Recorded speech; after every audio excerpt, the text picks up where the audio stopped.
Okay, so we're going to be doing a Zentangle project where you're practicing using ink. You're going to create designs that are going to develop form on your circles, and then you're also going to be doing values with ink to create some dark to light areas. So, the first thing you're going to do is have this handout. This is going to be what you'll practice doing, the steps for this that you're going to need before you go on to the final. This has to get done. So before you can add on to this needs to be checked off. And you're going to get a grade on your project that you completed this. So don't just treat it as if it's not part of the project, because it is. On the first page are going to be different ways that you can create value with ink. There's hatching, cross-hatching, contour hatching, scumbling, and stippling. If you go to the second page, you will see that there is an area that tells you to create a value scale using cross-hatching.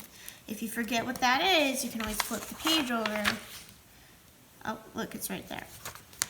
So what I'm going to do is I'm going to start really light, okay? And I want there to be a light area and really the darkest area on this value scale. Now, even though I know this is going to get really dark eventually, I don't want to get too heavy and too dark right away, because it's easier for me to add to it and get it darker than it is for me to take away. Because if I get too dark too early, then I can't do anything. It's ink, there's no removing that. So with cross-hatching, the key thing is to push light on your pen, because if you push light on it, you're going to get a thinner line, and that's going to create a light value.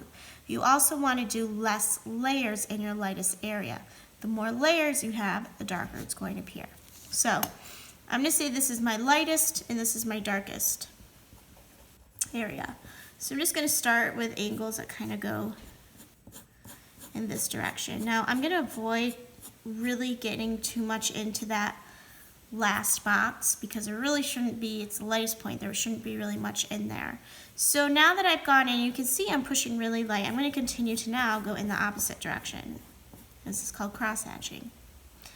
And I'm just going to do that, still light pressure on my ink, back and forth. I really don't care if you stay in the lines with this. The key thing I'm looking for is that you can create values. Alright. So now I want to start to get this box a little darker. So I'm going to go back and forth, and I'm going to avoid going into this box. Because remember, the more layers you have, the darker it's going to appear. And I'm still not pushing too much. I can push a little bit more. And once I realize that this looks about a shade darker, then I'll stop. So I'm going to check it. Okay, now that's looking a shade darker than this one to me. So now I'm going to repeat that, but I'm going to avoid this box, and I'm just going to do these two. And I'm slowly going to now start to do a little bit more layer.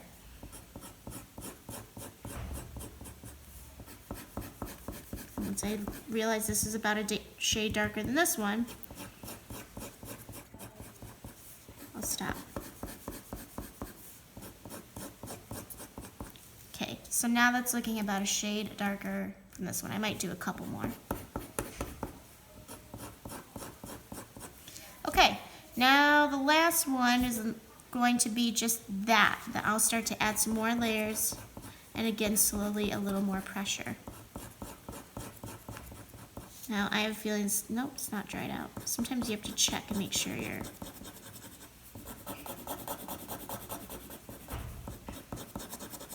Check it, maybe a couple more, because I really want this to be dark.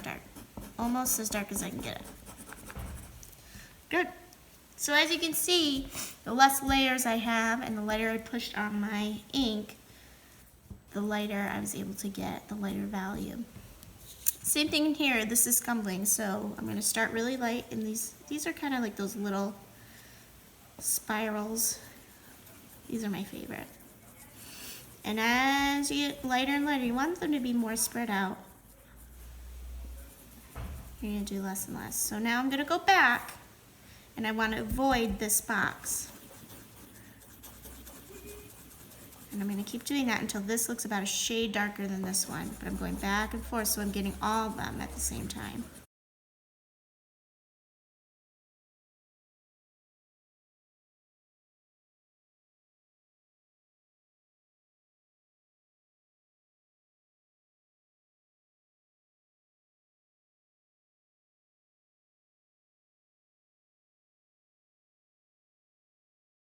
Okay, now in this circle you need to use stippling to create a shadow. So first thing I gotta do is find where my highlight's going to be. So we'll see this is the lightest point. We'll pretend there's an imaginary sun hitting that off of that circle in that area. So the area the sun is closest to is going to be your lightest point.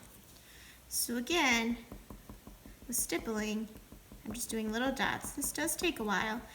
The more spread out the dots are, the lighter it's going to appear. The more dots you have condensed and next to each other that overlap one another, the darker it will appear. So I'm just going to keep going back and forth.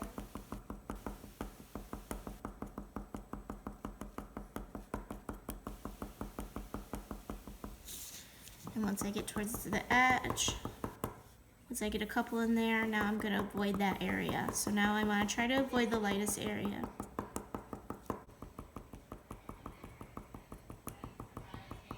Okay, so that's pretty good. I mean, you could keep going in and adding layers if you want, but I'm going to leave it right there.